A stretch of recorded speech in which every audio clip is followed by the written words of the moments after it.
tomorrow's gonna be a better day. I'm not gonna say it's gonna be a bad day, but I'm getting better from being sick today. I'm gonna keep reading this freaking book. My skin looks fucking amazing.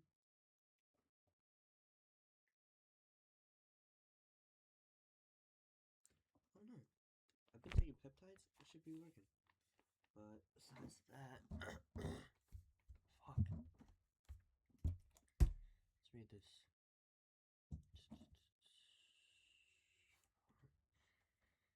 Alright. I'm not even gonna say their names anymore. I'm gonna try to tone it how each one's something.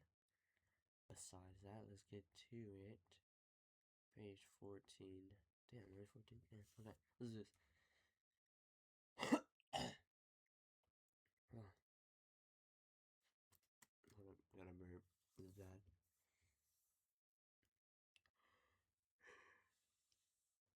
Alright, we gotta get all the bullshit out, you know. Alright. Euthyphro. Nay, Socrates, I think that the joke is very much in point. It is not my fault that the statement moves around in a circle and will not stay still.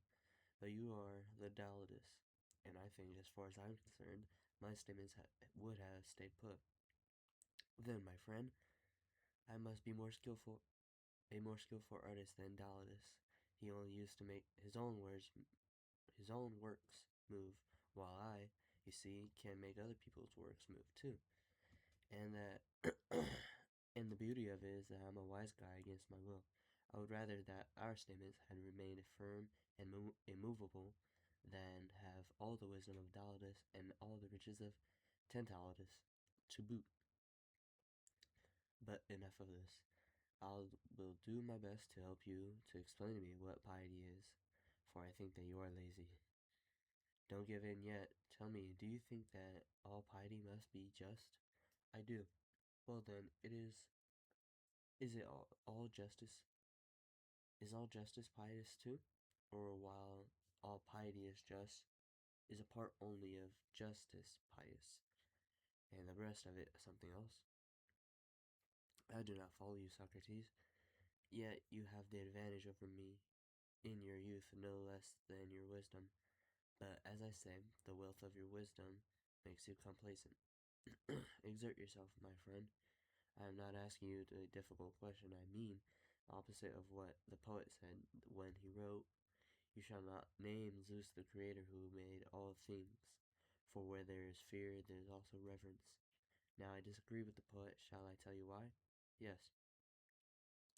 I do not think it true to say where there is fear, there is also reverence. Many people who face sickness and poverty and other such evil things seem to me to have fear, but no reverence for what they fear.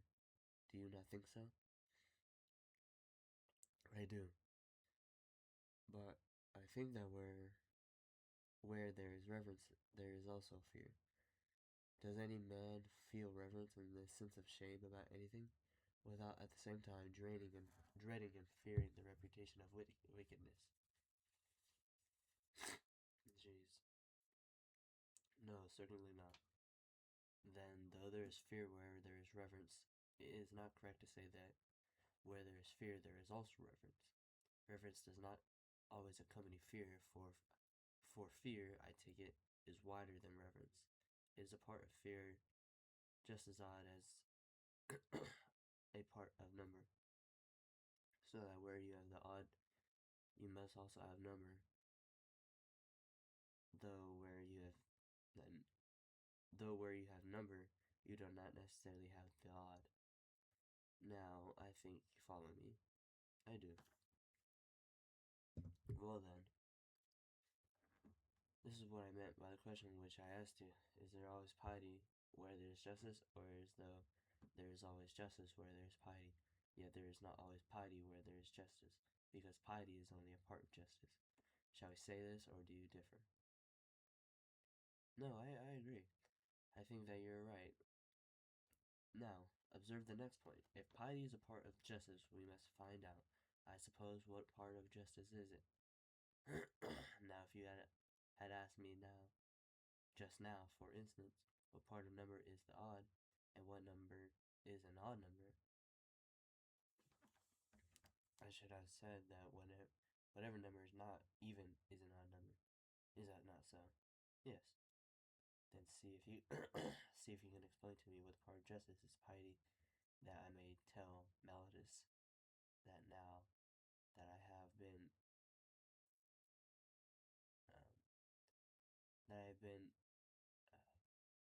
adequately instructed by you as to what actions are righteous and pious, and what are not. He must give up persecuting me for unjustly for piety.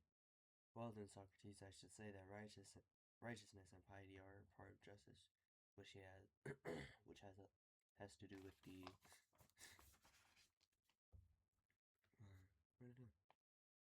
which has to do with the careful attention which ought to be paid to the gods, and that what has to do with the careful attention which ought to be paid to men is the remaining part of justice. And I think that your answer is a good one, Euthyphro. But there is one little point about which I still want to hear more. I do not yet understand what the careful attention is to which you refer. I suppose you do not mean that the attention which we pay to the gods is like the attention we pay to other things. We say, for instance, do we not, that everyone knows how to take care of horses, but only the trainer of horses? Certainly. For I suppose that the skill is concerned with horses. For I suppose that the skill that is concerned with horses is the art of taking care of horses. Yes. And not everyone understands the care of dogs, but only the huntsman. True. For I suppose that the huntsman's skill is the art of taking care of dogs. Yes. And the herdsman's skill is taking care of the cattle. Certainly.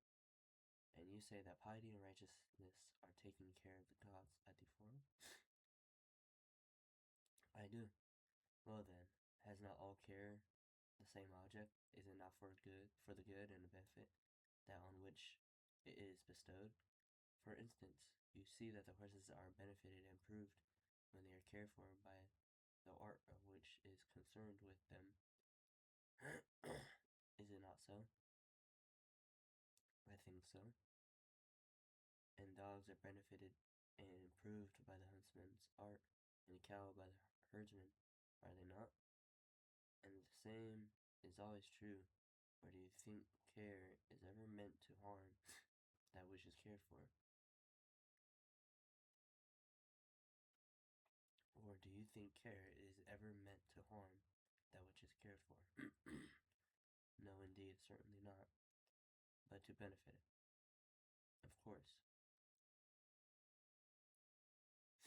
Oh my gosh.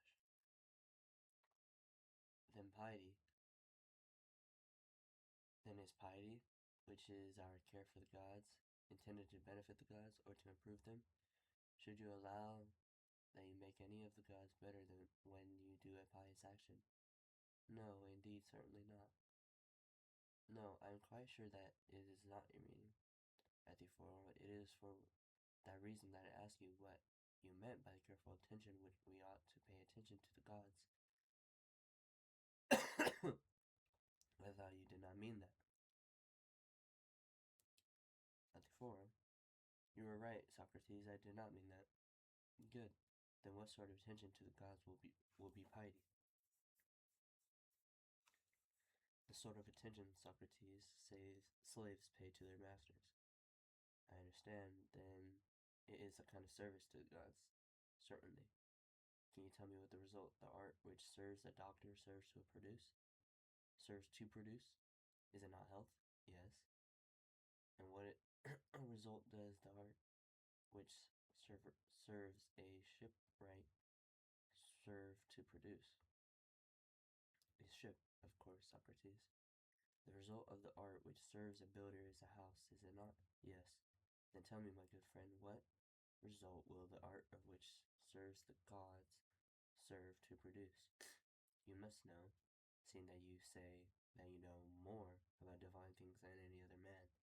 Well, that is true, Socrates. Then tell me, I beg you, what is the grand result which the gods use our services to produce? There are many notable results, Socrates.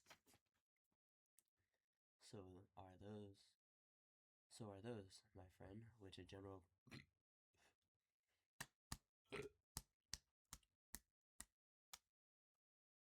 oh my gosh, I hate being sick.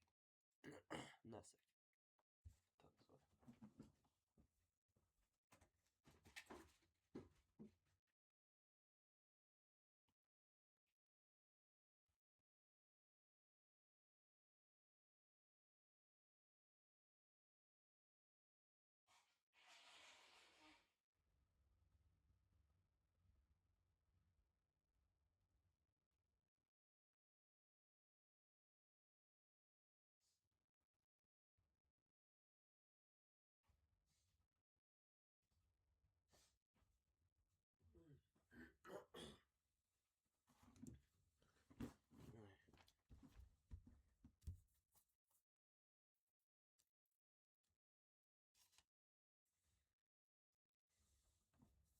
So are those, my friend, which a general produces.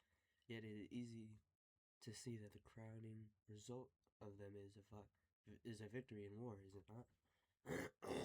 Of course, and I take it that the farmer produces many notable results. Yet the principal result of them all is that he makes the earth produce food.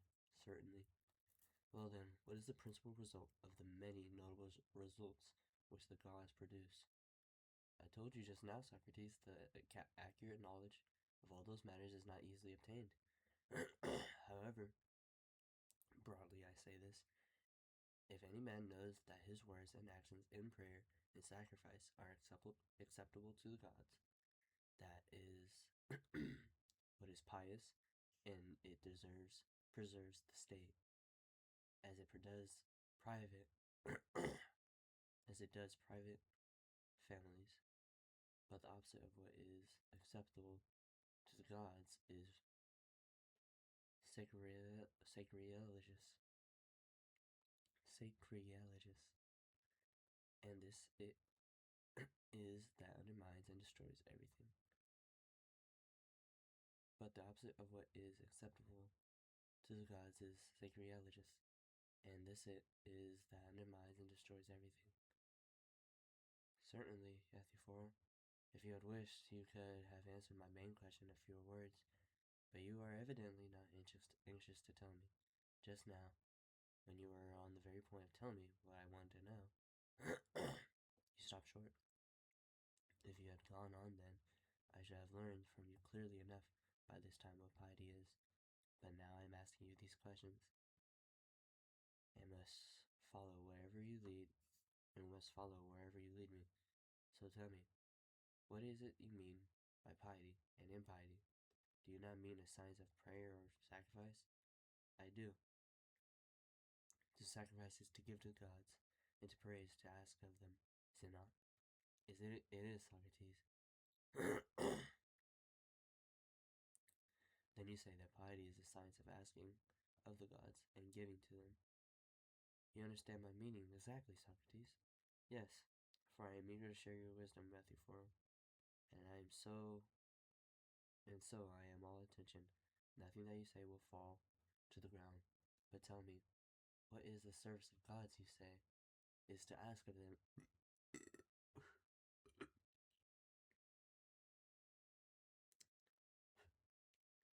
and to give to them? Wait, what? But tell me, what is this service of the gods? You say it is to ask of them and to give to them. I do.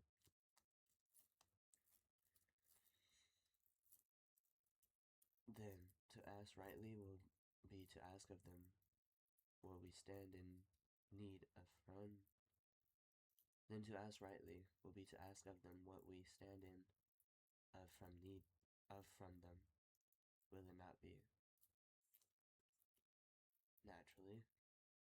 And to give rightly will be to give back to them what we stand in need of from us. it would not be very skillful to make a present to a man of something that he has no need of. True, Socrates. Then piety, Euthyphro, will it be of art of carrying on business between gods and men? Yes, if you'd like to call it so. But I like nothing except what is true. But tell me, how are the gods benefited by gifts which they receive from us? What they give is plain enough. Every good thing that we have is at their gift.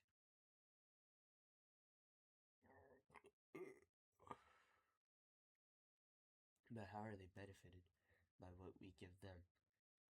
Have we the advantage over them in businesses and transactions to such an extent that we receive from them all the good things we possess and give them nothing in return? But do you suppose, Socrates, that the gods are benefited by the gifts which they receive from us? But what are these gifts, Euthyphro, that we give to the gods? What do you think about honor and praise? And as I have said, what is acceptable to them? Then piety, Euthyphro, is acceptable to the gods, but it is not profitable.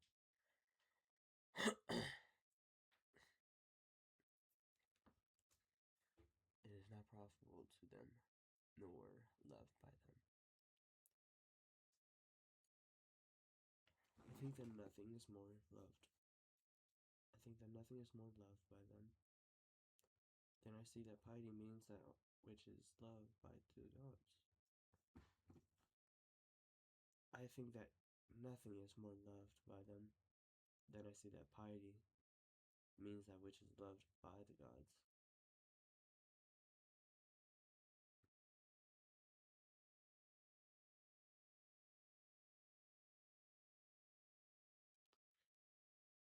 Then piety, Euthyphro, is acceptable to the gods, but it is not profitable to them, nor loved by them. I think that nothing is more loved by them. Then I say that piety means that which is loved by the gods, most certainly. After that, shall you be more surprised to find that your statements move about instead of staying where you put them? Shall you accuse me of being the Daedalus that makes them move when you yourself are far more skilled than Daedalus was, and make them go around in circles? Do you not see that our statement has come around to where it was before? Surely you remember that we've already seen that piety and what is pleasing to the gods are quite different things. Do you not remember? I do. And now do you not see that you say that what the gods love is pious, but does not what the gods love come to the same thing as what pleasing to the gods? Certainly. Then either our former conclusion is wrong, or if it was right, we are wrong now. So it seems. Socrates, then we must begin again and inquire what is piety. I do not mean to give in until I have found what it is. Do not regard me as unworthy. Give your whole mind to the question, and this time tell me the truth. For everyone knows it. It is you, and you are a Proteus,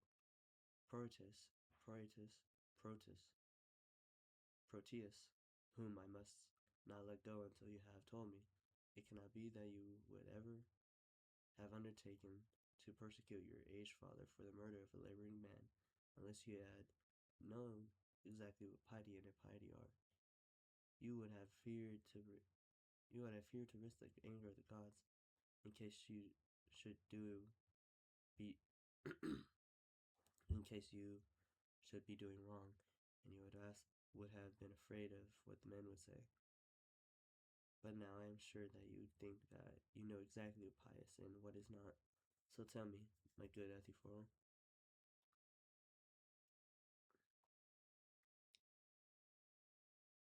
So tell me, my good friend Euthyphro, and do not conceal me what you think. Another time then, Socrates. I am in a hurry now, and it is time for me to be off. What are you doing, my friend? Will you go away and destroy all my hopes of learning from what is pious and what is not, and so escaping Meletus? I meant to explain to him that now Euthyphro has made me wise about divine things, and that I no longer am I arrogant, speak careless about them, or introduce reforms. And then I was going to promise him to live a better life for the future. Okay.